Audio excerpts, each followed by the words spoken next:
Bata pa lang si Dionisio ay namulat na siya sa realidad ng buhay. Mahirap man ang estado ng kanyang pamilya ay nairaraos naman nila ang kanilang pang-araw-araw. Ang kanyang amang si Mang Dido ay nagtatrabaho bilang construction worker, samantalang ang kanyang ina na si Teresa ay naglalabada din sa kapitbahay paminsan-minsan. May nag-iisang kapatid si Dionisio at ito ay si Maya.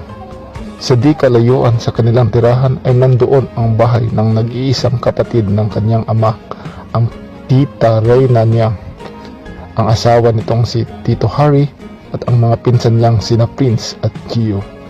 Alam at nararamdaman ni Dionisio na malayo ang loob sa kanila ng Tita Reyna niya, pati ang pamilya nito. Bata pa lang silang magkakapatid ay di na maganda ang karanasan nila sa pamilyang yun.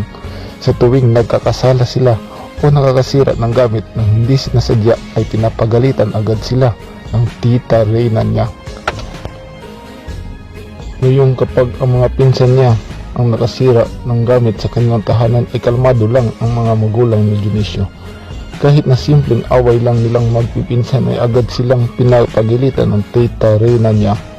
Dahil sa hirap ng kanilang buhay ay pumasok ang ina niya bilang kasambahay sa Tita Reyna niya dahil naghanap ang Tita Reyna niya ng kasambahay na may iwan at mag-aalaga sa mga pinsan niya, sapagkat magtatrabaho na rin ang Tita Reyna niya doon sa kumpanyang pinapasukan ng Tito Harry niya.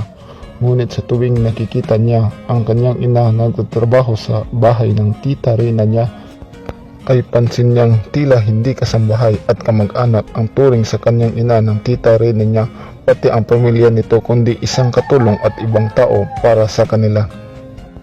Sa tuwing may nawawalang gamit sa bahay ng Tita Reyna niya ay ang ina niya agad ang hinahanapan ng Tita Reyna niya, at kapag may nasira na gamit ang ina niya na hindi sinasadya ay agad pinapagalitan ng Tita Reyna niya ang kanyang ina. Alam na alam ng ama ni Dionisio ang sitwasyon ng kanyang ina sa bahay ng Tita Reyna niya, ngunit tanging hayaan mo na lang, yun siguro, maraming problema yon ang laging sinasagot ng kanyang ama.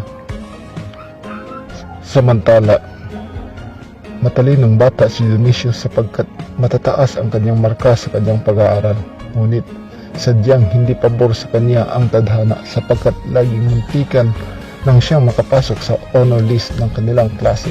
Nagsumikap si Dionisio sa kanyang pag-aaral hanggang sa makatapos siya ng high school. Dahil na rin sa hirap ng buhay ay hindi na nagkolehiyo si Dionisio. Naghanap siya agad ng trabaho para makatulong sa kanyang pamilya at para huminto na ang kanyang ina sa pagiging kasambahay sa Tita Reyna niya. Kahit mga binata at dalaga na sila ng kapatid niyang si Maya ay ganoon pa din ang kalooban sa kanila ng Tita Reyna niya at ang pamilya nito. Nagsumikap sa trabaho si Dionisio na minsan ay nagsa-sideline din bilang online seller. Pinasok na din ni Dionisio ang pagbablog at iba pang pwedeng pasukang pagkakakitaan sa legal na paraan. Nakapagpundar na ng bahay at lupa para sa kanyang pamilya at lumipat na din sila doon sa biniling lupa at bahay niya. Masayang masaya si Dionisio dahil nakita na niya ang resulta ng kanyang pagsisikap sa buhay sa mahabang taon at nalayo na rin sila sa madilim na kahapon.